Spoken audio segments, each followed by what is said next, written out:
मेरा नाम प्रांकुर राणा है और मैंने इसी वर्ष 12th क्लास में 478 मार्क्स पाए हैं और स्पेशली मैंने मैथ्स में 100 आउट ऑफ 100 मार्क्स। और मेरे पिताजी जो हैं वो ऑटो ड्राइवर है और मेरे माताजी जो हैं वह हाउसवाइफ और स्टिचिंग का भी काम करते हैं। सर जी, मेरा तो छोटा सा काम है। मैं एक ऑटो रिक्शा चलाता हूँ और इसी से ही अपने बच्चों को स्कूल छोड़ता था, लाता था। पापा ने बहुत संघर्ष करा है, उन्होंने हमारी सारी ज़रूरत पूरे करी है। जो भी उनसे कहा था सारी चीज़ उन्होंने टाइम से टाइम हमें दी है। फीस भी स्कूल की टाइम से टाइम दी है और जो भी हम कहते थे बुक्स लाने में उन्होंने हमारी बहुत सहायता करी है। सारे काम तो तुम्हारा ड्रीम जो पूरा हुआ है, तुम आज यहाँ पे स्टेट रैंक लेकर हो, उसमें सबसे बड़ा योगदान अगर किसी का रहा है तो वो आपके माता पिता है ना। और मम्मी पापा दोनों ने इसमें सहयोग। सुमित सर की क्लास देखता था तो पूरे एनर्जी से एकदम पूरे बेहतरीन तरीके से सिखाते थे, एक एक कॉन्सेप्ट को बिल्कुल बेहतरीन तरीके से सिखाते थे। और जब भी मैराथन में अपनी एनर्जी कभी भी हमारी नहीं डाउन होती और नहीं उन्होंने करी तो अच्छा महसूस हो। और लास्ट की दिन जब पेपर वाले दिन तो उन्होंने बहुत अच्छी क्लास ली और उन्होंने क्वेश्चन भी हमारे उसमें फंसाए थे, आए थे पूरे क्वेश्चन जो लास्ट के दिन 7 सेट दिए थे ना सर ने, उसमें से तो बहुत अच्छे लगे थे। अच्छा, जो 7 सेट दिए थे लास्ट में कुंजी बैच में, हाँ, मतलब कुंजी बैच के, वो बैच के सारे सेट तुम्हारे पेपर में आए थे। हाँ, 10 या 12 क्वेश्चन लगे थे वहीं से, 10-12 क्वेश्चन। तो साथियों, कुंजी बैच के जो हमारा लास्ट रिवीजन बैच होता है, वहाँ जहाँ पे हम अनसॉल्व पेपर कराते हैं, सॉल्व कराते हैं, वहाँ के 7 सेट में से ही पूरे क्वेश्चन आए और 100 में 100 थे। साथियों नमस्कार। आज विजय यात्रा के 5वें दिन हम लोग आ पहुंचे हैं हापुड़ के नजदीक पिलखुआ में, जहां पे एक छात्र ने अपने माता पिता की सपनों को साकार करते हुए, दिन रात उनकी मेहनत को देखते हुए, उनके संघर्षों को देखते हुए अपने और उनके जीवन को बदलने के प्रयास शुरू कर दिए हैं। और आगामी जो परिणाम हैं वो कुछ बेहतर होने वाले हैं। लेकिन आज हम अपने जिस छात्र के पास बैठे हुए हैं उनके पास आना किस सहयोग से बना है वो आपको बता दें। यूपी बोर्ड का जो रिजल्ट आया है उसमें स्टेट में 12th रैंक और डिस्ट्रिक्ट में 3rd रैंक हमारे छात्र ने हासिल की है। बिना देर करे आपको लेकर चलता हूं हमारे इस नन्हे मुन्ने नौजवान के साथ। ये आपको बताएंगे सबसे पहले अपने बारे में, फिर आगे की चर्चा शुरू करेंगे और आप लोगों को इस पूरे इंटरव्यू में बहुत सारी चीज़ें जानने के लिए मिलेंगी। इनके माता पिता का संघर्ष, कितनी मेहनत से इन लोगों ने अपने बच्चे को पढ़ाया, बच्चे ने कैसे संघर्षों को समझते हुए रैंक हासिल की। पढ़े बेटा, एक बार अपना इंट्रोडक्शन अपने साथियों को दे दीजिए। Hello friends, my name is Prankur Rana and I scored 478 marks in 12th and I take 3rd rank in Hapur district and 12th rank in UP board, UP district. आपके गांव का क्या नाम है बेटा? मेरे गांव का नाम पारपा है सर। जोर से बोलो। My village name is Parpa. Parpa. तो पारपा गांव के आप निवासी हैं? Yes sir. इस पारपा गांव में अभी हम लोग बैठे हुए हैं। नहीं सर, पिलखुआ है सर। ये पिलखुआ में। अच्छा, लेकिन आपका गांव पारपा है। ठीक, हम पिलखुआ में बैठे हुए हैं, पारपा गांव के निवासी हैं। अच्छा यार, इतने सारे नंबर लिया है, इतना सब कुछ लिया है, कैसा महसूस हो रहा है? स्टेट में 12th रैंक है, बहुत अच्छा महसूस हो रहा है सर। लाखों बच्चों के बीच में से 12वीं रैंक लेकर आना बहुत अच्छा महसूस हो रहा है पूरा। अच्छा, तो होता अक्सर ये है कि जिन बच्चों की 10th और 12th में रैंक आ जाती हैं वो फ्यूचर में उनके जो सपने होते हैं उन्हें अचीव करने में कहीं ना कहीं स्ट्रगल होता है। जो मेरा एक्सपीरियंस है, जो हमने देखा है। क्या सपना है? सपने से शुरू करेंगे। सर मैं आगे बीटेक करके इंजीनियर बनना चाहता हूँ। बीटेक करके इंजीनियर करना चाहते हो, तो बाकी सारे एस्पिरेंट्स की तरह ही करना चाहते हो? आईआईटी करोगे, जेई करोगे, या फिर किसी मतलब यूपी के किसी कॉलेज AKTU से कर लोगे? नहीं, जेई मेन का मैं एग्जाम दूंगा तो उससे आईआईटी में एडमिशन लेके जब वहाँ से बीटेक करूँगा। इसी वर्ष दोगे या फिर अगले वर्ष करेंगे? इस वर्ष ड्रॉप लिया है तो इस वर्ष अपनी स्ट्रेटजी, अपनी प्लान बनाएंगे, अगली साल उसका, अगली साल आप उसे करोगे। तो जेई की तैयारी में तो बहुत मेहनत लगेगी। हाँ, ये बहुत मेहनत है और पैसा भी लगेगा। पैसा तो वहाँ ऑनलाइन पढ़ लेंगे तो कम लगेगा, इतना ऑफलाइन जाएंगे तो हाँ लगेगा। पैसे का जिक्र मैंने इसलिए किया, मैं थर्मामीटर डाल के देख रहा था कि तुम्हारा रिएक्शन क्या आएगा। पैसा किसी भी गोल को पूरा करने में इतना सा पैसा लगता है, इतनी सारी हिम्मत लगती है, तो हिम्मत तुम्हारे अंदर है। पिताजी का क्या संघर्ष रहा? पिताजी क्या करते हैं? पिताजी आपके पीछे बैठे हुए, उनके पास थोड़ी देर में आते हैं, लेकिन बच्चे से ही जानना चाहते हैं। पापा ने बहुत संघर्ष करा है, उन्होंने हमारी सारी ज़रूरत पूरी करी है। जो भी उनसे कहा था सारी चीज़ उन्होंने टाइम से टाइम हमें दी है। फीस भी स्कूल की टाइम से टाइम दी है और जो भी हम कहते थे बुक्स लाने में उन्होंने हमारी बहुत सहायता करी है। सारे काम। तो तुम्हारा ड्रीम जो पूरा हुआ है, तुम आज यहाँ पे स्टेट रैंक लेकर हो, उसमें सबसे बड़ा योगदान अगर किसी का रहा है तो आपके माता पिता का है ना। और मम्मी पापा दोनों ने इसमें सहयोग दिया है। मम्मी का क्या सहयोग रहा? मम्मी जी के पास भी आएंगे। मम्मी ने तो करा था घर पे, बस सारा सहयोग मम्मी ने ही करा था यहाँ पे। तो पापा का वेटेज ज़्यादा है मम्मी का ज़्यादा है? कंपेयर कर सकते हैं, करना चाहिए? दोनों का। दोनों का ज़्यादा है। और तुम किसके फेवरेट हो, मम्मी के ज़्यादा या पापा के ज़्यादा? अब तो खैर सबके हो गए। सबके ही हैं सर, पूरी फैमिली के ही हैं। बट फिर भी ज़्यादा लाड़ किसका है? मम्मी का ही है थोड़ा ज़्यादा। मम्मी का ही ज़्यादा लाड़ है। छोटे हो इसलिए? छोटे हो इसलिए। चलिए पिताजी के पास आते हैं। ये वाला माइक दे देता है आपको भाई साहब। भाई साहब नमस्कार। नमस्कार। साइलेंट कर लीजिएगा। ये लगाना पड़ेगा सही? हाँ आप ऐसे ही पकड़ लीजिए कोई। अच्छा अच्छा। हाथ में लीजिए, हाथ में लीजिए। Yes sir. भाई साहब आप क्या कार्य करते हैं, क्या व्यवसाय है? सर जी मेरा तो छोटा सा काम है, मैं एक ऑटो रिक्शा चलाता हूँ और इसी से ही अपने बच्चों को स्कूल छोड़ता था, लाता था, यही है। और छोटी सी थोड़ी सी गांव में ज़मीन है, उसी से ही अपना लालन पालन करता हूँ। पूरे परिवार को उसी से? Yes sir. और मेरी वाइफ है, ये भी स्टिचिंग का काम करती हैं और घर, हाँ जी, और घर पे हाउस वाइफ का काम करती हैं। घर पे हाउस वाइफ। Yes sir. तो आपके इतने संघर्षों में, यस है सर, ना, क्योंकि बच्चों की फीस आज के टाइम में लेकर आना मेरे हिसाब से माँ बाप के लिए बहुत मुश्किल काम है। और उससे बड़ा काम है इन बच्चों के ऊपर जिम्मेदारी की जो फीस आप मेहनत से लेकर आ रहे हो उसको ये अच्छे परिणाम में बदल दें। कभी कभी नहीं होती थी सर, आस पड़ोस से भी ले लेता था मैं थोड़ी घनी फीस, ऐसा नहीं है कर्ज लेकर के भी बच्चों की पूर्ति करनी पड़ती है, तो उस हिसाब से भी अपना कराया, ऐसा कुछ है। मतलब बच्चों को पढ़ाने के हाँ, लिए- बच्चों को पढ़ाने का जो मेन उद्देश्य है मेरा यही है। उनको कोई डिफ़िकल्टी नहीं होनी चाहिए आने में जाने में, और वैसा अब कोई परेशानी नहीं है। बड़ा बच्चा है, इसका नाम अंकुर है और ये इस टाइम KGMU यूनिवर्सिटी लखनऊ में अपनी ड्यूटी पर, हाँ वो, और वो भी इंटर में जो है द्वितीय नंबर पर हापुड़ में आए थे। हापुड़ में इनकी द्वितीय rank, second rank second state में 13 रैंक थी। तो साथियों ये दोनों भाई अपने टाइम पे स्टेट टॉपर है। एक साथ मिल रहे हैं, दूसरे से मैं परिचय करा देता हूँ। तब हम लोग शायद इंटरव्यू नहीं ले पाए थे, नहीं थे। 5 मिनट लेके इनका भी इंटरव्यू कर लेते हैं। आपका नाम? इंग्लिश में बोलो सर। मेरा नाम अंकुर है और मैं पिलखवा का ही रहने वाला हूँ। गांव बताओ। और मेरे गांव का नाम पारपा है। मैंने 2016 में पूरे यूपी में 100 आउट ऑफ 100 मैथ्स में प्राप्त किए थे। शायद उसी का असर रहा हो कि आज इसके भी 12th में 100 आउट ऑफ 100 आए हैं। और मेरे संघर्षों के कारण ही इसको पता चला होगा कि किस प्रकार से क्या मेहनत करनी होती है। उसके बाद में मैंने इसे गाइडेंस भी दी थी जितना मैं कर सका, लेकिन मैंने 12th में जाके बायो ले ली थी, तो उसके कारण मैं इसको मैथ के बारे में गाइडेंस अधिक नहीं कर पाया। लेकिन फिर इसको आपके विद्याकुल के बारे में पता चला तो इसने वहाँ से अपनी क्लासेस जारी रखी। फिर मैंने 12th पास की, 12th 2018 में की।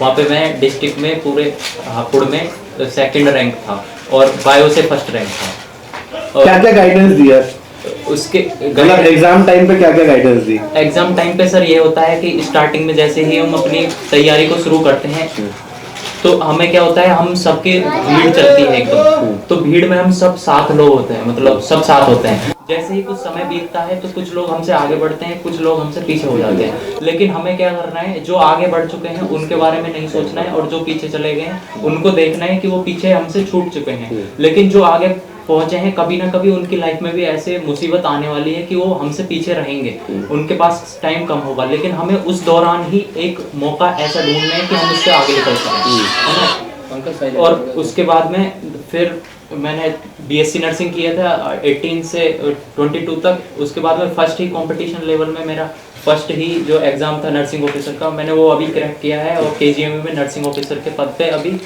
सेलेक्टेड हूँ। तो आज तुम दोनों भाइयों को देख के मुझे तो ऐसा लग रहा है कि आपके दोनों माता पिता बहुत सौभाग्यशाली हैं, आप जैसी संतानें मिली।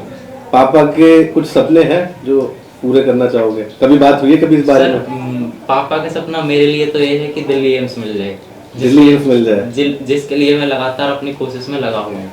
अभी नर्सिंग ऑफिसर KGMU में सेलेक्टेड हूँ, उसके बाद में लगातार कोशिश में ये हूँ कि दिल्ली एम्स मिल जाए, और इसके विषय में ये है कि ये इंजीनियर बन जाए। अच्छा, इसके अलावा पापा को अर्ली रिटायरमेंट कब दिलवाओगे?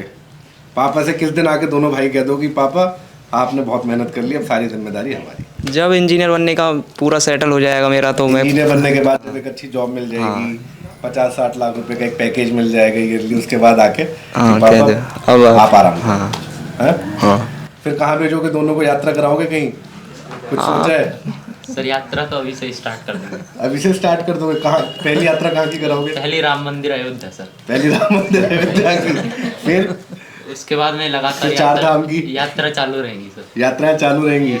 तो माँ बाप को खुश रखना है। देखो हाँ। अंत में ना तुम एक बेहतर शिष्य, एक बेहतर स्टूडेंट तब साबित होते हो जब तुम अपनी सारी जिम्मेदारियों को अच्छे से निभाते हो। और सबसे बड़ी जिम्मेदारी होती है माँ बाप की जिम्मेदारी। इतने कठिन परिश्रम में मुझसे ज़्यादा तुम जानते हो, तुमने दिन रात देखा है। मैं तो आज आया हूँ इंटरव्यू करने के लिए, तो आप लोगों ने देखा है कि कितनी मेहनत करी है, क्या समय रहा होगा, किस किस तरह से पैसे जुटाए होंगे तुम लोगों की, है ना, पढ़ाई के लिए। माँ जी नमस्कार। बने रहो बेटा, बने रहो। माँ जी कैसा लग रहा है आज दोनों पोते आपके? माँ जी ये दोनों पोते आपके बढ़िया कर गए? बढ़िया पोते सगरे बढ़िया बेटा, मेरे और 4 बेटा। अच्छा पोते सारे बढ़िया हैं? सगरे ऐसे पढ़े लिखे, सारे पोते ऐसे ही पढ़े लिखे? हाँ, कोई तो- इंजीनियर है, कोई यूएससी है, हाँ। कोई कुछ है, सीए है एक इसका भाई, अच्छा बेंगलोर में ताऊ जी है। का लड़का। बेंगलोर में? हाँ तो माँ जी तो आपकी तो उम्र वैसी 100 पार हो गई अपने आप खुशी में ही, हाँ बेटा, है? तो बात सा- की दौलत है। सारे पोते बढ़िया अपना है? बस बेटा, हाँ ठीक है। बस तुमने पढ़ाई लिखाई करी इनके, हम क्या करें। अभी अम्मा के लिए क्या सोचा है? अम्मा को तो खुद राजी करती है बेटा, है? मैं बहुत खुश हूँ। दादी का क्या योगदान रहा भाई? दादी बाबाओं का सबसे बड़ा योगदान है। दादी के साथ तो बढ़िया पट्टी होगी। बाबा दादी का ये रहा कि रात को अगर 12 बज रहे हैं तो ये बोलेंगे कि सो जाओ। जाओ। तो उससे क्या होगा, अगर हम सोने वाले भी होंगे तो उसकी नींद अपने आप गायब हो जाएगी। खुल जाएगी, है ना। और 1 बज जाएगा तब भी ये बोलेंगे अब सो जाओ, फिर हमारी नींद तो आगे दोबारा से गायब हो जाएगी। दोबारा से गायब होगी। मुकेश भाई मैं चाहूंगा कि अगले 2-4 सवाल बढ़िया से आप लें बच्चों से। प्यारे बच्चों, काफी इंटरव्यू से आप मुझे नहीं सुन पा रहे हो। हर इंटरव्यू में आप अखिल सर भैया को सुने। हम ये तो बात अखिल भैया के साथ हुई, इनके परिवार के संघर्ष की। हम बात करेंगे अपने छात्र प्रंकुर से, विद्याकुल के साथ रहे अनुभवों की, क्योंकि प्रंकुर से आपने एक छोटा इंटरव्यू इसके पहले देखा होगा। वीडियो कॉल पे बात हुई थी, जैसे रिजल्ट आया बच्चों ने रिजल्ट भेजा और मैथ में 100/100 नंबर है। सबसे बड़ी बात मैथ में 100 में 100 है। सुमित सर आपका फेवरेट स्टूडेंट एक फिर मिल गया है। सुमित सर ने जैसे 200 बच्चों को इस वर्ष 100 में 100 दिलाए हैं, तो उसमें से 200 में से एक बच्चा ये भी है। तो बेटा तुम्हारी मैथ में 100 में 100 आने के लिए सुमित सर के साथ तुम्हारा कैसा अनुभव रहा? बहुत ज़्यादा सर बहुत अच्छा अनुभव रहा। जब भी मैं सुमित सर की क्लास देखता था तो पूरे एनर्जी से एकदम पूरे बेहतरीन तरीके से सिखाते थे, एक एक कॉन्सेप्ट को बिल्कुल बेहतरीन तरीके से सिखाते थे। और जब भी मैराथन में अपनी एनर्जी कभी भी हमारी नहीं डाउन होती और नहीं उन्होंने करी तो अच्छा महसूस हुआ। और लास्ट की जो दिन जब पेपर वाले दिन तो उन्होंने बहुत अच्छी क्लास ली और उन्होंने क्वेश्चन भी हमारे उसमें फंसाए थे। आए थे पूरे क्वेश्चन जो लास्ट के दिन 7 सेट दिए थे ना सर ने, उसमें से तो बहुत अच्छे लगे थे। अच्छा, जो 7 सेट दिए थे लास्ट में कुंजी बैच में, हाँ, मतलब कुंजी बैच के वो बैच के सारे सेट तुम्हारे पेपर में आए थे। हाँ 10 या 12 क्वेश्चन लगे थे वहीं से। 10-12 क्वेश्चन। तो साथियों कुंजी बैच के जो हमारा लास्ट रिवीजन बैच होता है, वहाँ जहाँ पे हम अनसॉल्व पेपर कराते हैं, सॉल्व कराते हैं, वहाँ के 7 सेट में से ही पूरे क्वेश्चन आए और 100 में 100 फंसे। बेटा सुमित सर के लिए बहुत बड़ी बात है। सुमित सर के लिए कुछ कहना चाहोगे अगर ये इंटरव्यू देख रहे हो तो? सुमित सर तो सर बहुत अच्छे हैं, उनमें तो कोई कमी भी नहीं है। कुछ उनकी याद है? हाँ बहुत याद है, आगे भी बहुत याद आएंगे वो। कौन से अब डायलॉग याद है उनके? 100 मैथ में 100 में से 100 लाना है, ये वाला लाना है। 100 में 100 लाना है। हाँ। वीडियो कॉल पे जब तुमसे बात हुई थी तो शायद तुम किसी दोस्त के साथ बाहर थे, तब तो तुम बड़ी मस्ती कर रहे थे। हाँ। अब तुम परिवार के साथ बैठे हो तो कुछ बोल नहीं रहे हो। वीडियो कॉल पे कौन सा दोस्त था तुम्हारा? अच्छा यही दोस्त था। हाँ। आ जाओ भाई, तुम भी आ जाओ, फिर पीछे से आ जाओ, उधर जगह हो तो ठीक है। तो क्या बोले थे उस दिन वीडियो कॉल पे वाला डायलॉग बताओ? क्या डायलॉग था? क्या डायलॉग था? कौन बोला था? सर अभी मजा नहीं आ रहा है। अबे मजा नहीं आ रहा। ये तो डायलॉग किशन सर का है तुम्हारे। जी सर। चलो बहुत बढ़िया। तो कब से पढ़ रहे थे विद्याकुल से? शुरुआत विद्याकुल से हाँ 11th के मैंने लास्ट जब फाइनल चल रहे थे ना, जब ज्वाइन करा था और फिर 12th भी पूरी वहीं से करी तो थी। साल भर सारे सब्जेक्ट तुम यहाँ से पढ़े? हाँ सारे से पढ़े थे। अच्छा, सबसे फेवरेट सुमित सर रहे। सुमित बाकी सर, दूसरे हाँ। नंबर पे कौन से सर रहे? दूसरे नंबर पे साहिर सर।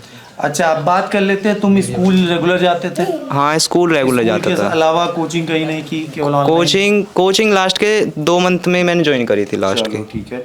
तो ऑनलाइन और ऑफलाइन क्लास को कैसे मैनेज करते थे? मतलब अगर ये बच्चे देख रहे हैं तुम्हें, क्योंकि तुम स्टेट रैंकर्स भी हो, डिस्ट्रिक्ट रैंकर भी हो, अब ये बच्चों के लिए तुम आइडियल भी हो जाओगे।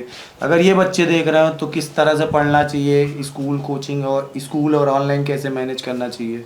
सर जो है स्कूल से अब आने के बाद मैं थोड़ा रेस्ट करता था, उसके बाद अपना स्कूल वर्क जो भी है उसे निपटाता था और बाद में ऑनलाइन क्लासेस ले लेता था और जो डाउट आते थे उन्हें सर्च कर लेता आपके उस चैनल पे और मिल जाते थे वहाँ से। डाउट सारे क्लियर? हाँ, डाउट क्लियर हो जाते थे मतलब सारे। घर पे कितने घंटे पढ़ना चाहिए लगभग? घर पे सेल्फ स्टडी कम से कम 4 या 5 या 4 आवर्स की तो करनी चाहिए। Regular basis? हाँ, रेगुलर कंसिस्टेंट के साथ, एकदम हार्ड वर्क के हर साथ। दिन पढ़ना चाहिए? हाँ, हार्ड वर्क करो। पूरा साल में टाइम दिया था कि एग्जाम के 2 महीने पहले पढ़ा था? नहीं, पूरे साल भी। जब शुरू में तो थोड़े कम पढ़े थे पर कंसिस्टेंट ही पढ़े थे, लास्ट में तो हाँ अच्छे पढ़े थे। तो प्यारे बच्चों, मतलब आपको शुरू से ही पहले दिन से पढ़ना पड़ेगा। अब 2025 के जो बच्चे हैं उन बच्चों के लिए हमारी क्लासेस स्टार्ट हो गई, हमारा विजय बैच चल चुका है। लेकिन अगर आपका सपना है स्टेट टॉपर, डिस्ट्रिक्ट टॉपर बनने का, तो वो एक दिन में पूरा नहीं होगा। ये बच्चे तभी डिस्ट्रिक्ट और स्टेट में रैंक लाते हैं जब साल के हर दिन की अहमियत को समझते हैं, हर समय की अहमियत को समझते हैं और हर दिन पढ़ते हैं। तो प्यारे बच्चों, अगर आपका सपना है कि आपके घर भी हम आए, आपके घर में भी ऐसे इंटरव्यू हों, आपके परिवार के साथ भी मिलना हो और आप भी अपने माता पिता परिवार का नाम रोशन करें, तो विजय 2025 बैच बेटा लाइव हो चुका है, जहां रेगुलर लाइव क्लासेस चल रही हैं। आप भी एक बार जाके बैच को देख लो, फटाफट ज्वाइन कर लो। तो आते हैं हम अपने प्रांकुर के पास। प्रांकुर बेटा, इसके अलावा मैथ के अलावा किस सब्जेक्ट में कितने कितने नंबर थे? सर हिंदी में तो 96 नंबर थे और इंग्लिश में 88 थे और मैथ्स में 100 थी और केमिस्ट्री और फिजिक्स में 97 थे। थोड़ी सी कमी? इंग्लिश में कम रह गए थे। हाँ, क्यों कमी रह गई? पता नहीं सर, करके तो पूरा का आए थे पर अच्छा, पता नहीं करके कहाँ पूरा आए। आए थे। अच्छा, डिस्ट्रिक्ट स्टेट रैंक आने का भरोसा था कि मेरी आ जाएगी? हाँ, पूरा भरोसा पूरा था। भरोसा था क्योंकि भैया ने पहले सेट कर रखा था घर पे। नहीं, पेपर भी अच्छे गए थे। जब सारे पेपर खत्म हो गए थे, जब अलग ही कॉन्फिडेंस लग रहा था आप तो आ जब सकते कम आ हैं। जाते तो फिर घर में थोड़ा सा हाँ, फिर कहाँ होता। हाँ, उम्मीद थी 90 प्लस तो आ ही जाएंगे, इतनी उम्मीद तो थी। 90 प्लस की उम्मीद पहले से। चलो बहुत बढ़िया। प्यारे साथियों, ये बच्चे साल भर मेहनत करते हैं तभी ये कर पाते हैं।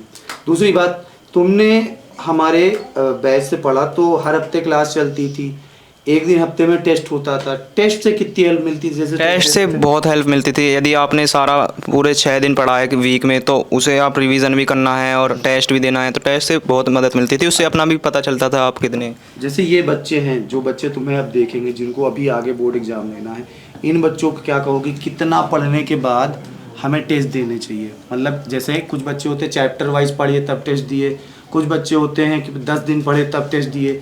कितना पढ़े सिलेबस उसके बाद टेस्ट दें, और टेस्ट की कितनी इंपॉर्टेंस है पढ़ाई में उनके सर रिजल्ट? टेस्ट की तो बहुत इंपॉर्टेंस है। और यदि मैं बात करूं कि टेस्ट कब देना चाहिए, यदि मन है तो एक चैप्टर के बाद दे सकते हो आप, या एक सभी चैप्टर सब्जेक्ट पूरा। में? हाँ, मैथ्स में तो लगभग आप एक चैप्टर ही दे दो या फिर एक यूनिट पूरी कर लो, कोई भी कैलकुलस या कुछ मतलब भी कोई कर। एक यूनिट पढ़ लो। हाँ। यूनिट का मतलब जैसे या फिजिक्स में भी आप एक यूनिट करने के बाद। 2 चैप्टर एक साथ हाँ। खत्म किए तो टेस्ट दे लो। कैलकुलस पूरी पढ़ी तो कैलकुलस कर टेस्ट लो। दे लो। अलजेब्रा पढ़ी तो आप टेस्ट दे लो। या तो दूसरा तरीका है कि आप चैप्टर वाइज भी दे दो। इसीलिए प्यारे बच्चों कि आप चैप्टर वाइज टेस्ट दे सको, हमने आप सबके लिए इस वर्ष, क्योंकि पिछले 3 वर्षों से लगातार जब टॉपर्स के इंटरव्यू लेते हैं तो उनसे सबसे बड़ा आउटपुट हमारे सामने आता है कि वो लगातार टेस्ट देते हैं, लगातार प्रीवियस ईयर क्वेश्चन सॉल्व करते हैं।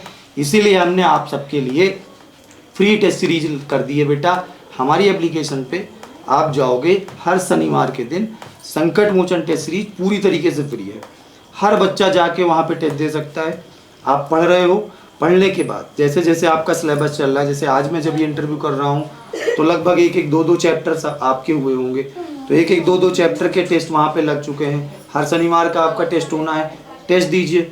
दूसरी बात, आपको वहाँ पे टेस्ट जब दोगे तो हजारों बच्चों के बीच में आपकी रैंक आएगी। तुम्हारी कभी रैंक आई? रैंक हाँ आई थी, बहुत बार आई थी। जब 1000 बच्चे थे उसमें मेरी एक बार 115 आई थी, 115। हाँ, आई थी। उसमें कम लीडर बोर्ड में नाम आया कभी? लीडर बोर्ड में आया था। लीडर बोर्ड में नाम आया। तो देखो, ये सारे बच्चे जो लगातार टेस्ट देते हैं, प्रीवियस ईयर क्वेश्चन लगाते हैं बेटा। एग्जाम टाइम में अगर हम बात करें तो इन सभी क्वेश्चन से जब तुम टेस्ट दे के गए थे तो हमारे टेस्ट सीरीज से लगभग आपको क्या लगा कि आपके एग्जाम में कितने क्वेश्चन आए? सर बहुत क्वेश्चन आए थे। अब ये तो है नहीं कि वही क्वेश्चन बिल्कुल आ जाएंगे, पर हाँ उसके बिल्कुल फॉर्मूले जो लग रहे थे, उसमें जो कंसेप्ट लग रहे थे वही क्वेश्चन मिल गए थे। और लास्ट के हाँ उससे रिलेटेड बिल्कुल, और वही फॉर्मूले पे आए थे। फिजिक्स में भी लगे थे, वो केमिस्ट्री में भी इक्वेशन रिएक्शन आई थी। डिजिट चेंज हो सकता है, डिजिट तो होती ही चाहिए। मान लो फिजिक्स है, फिजिक्स में कोई न्यूमेरिकल एक फॉर्मूले का है, उसमें डिजिट कुछ भी हो सकता है, तो डिजिट चेंज हो सकता है, पर सवाल उसी तरीके के आते हैं। केमिस्ट्री में भी इसी तरह होता है। मैथ में भाई, मैथ का तो कोई फिक्स नहीं कर सकता प्यारे बच्चों। मैथ में हजारों क्वेश्चन बन सकते हैं, लेकिन जो मतलब क्वेश्चन का तरीका है, क्वेश्चन करने का तरीका, वो उसी तरीके का ही होता है। प्यारे बच्चों, ये चल रही है हमारी विजय यात्रा। आज हम हापुड़ जनपद में हैं, जहाँ पर ये एक बहुत प्यारा परिवार मिला है, और इस परिवार के संघर्षों के बीच हमारा एक प्यारा छात्र प्रांकुर, जो कि अपनी पढ़ाई के दम पर, दोनों भाई को मैं कह सकता हूँ, बड़े भैया और प्रांकुर दोनों अपने पढ़ाई के दम पर अपने माता पिता और अपने परिवार का नाम रोशन करने में लगे हैं, और दिन प्रतिदिन मेहनत कर रहे हैं, आगे के लिए मेहनत कर रहे हैं। बेटा, आगे का सपना आपने बताया इंजीनियरिंग का। इंजीनियरिंग का सपना कहाँ से आया आपके मन में? शुरू से ही आया था, जब 11th में मैथ्स ली थी, जब ही से आ गया था। अच्छा, मैथ सबसे फेवरेट थी, इसलिए इंजीनियरिंग करोगे? हाँ इंजीनियरिंग करोगे, उसके बाद भविष्य में इंजीनियर बनोगे? हाँ। कौन सी ब्रांच है engineering? Computer science. Computer science. Computer science ही क्यों?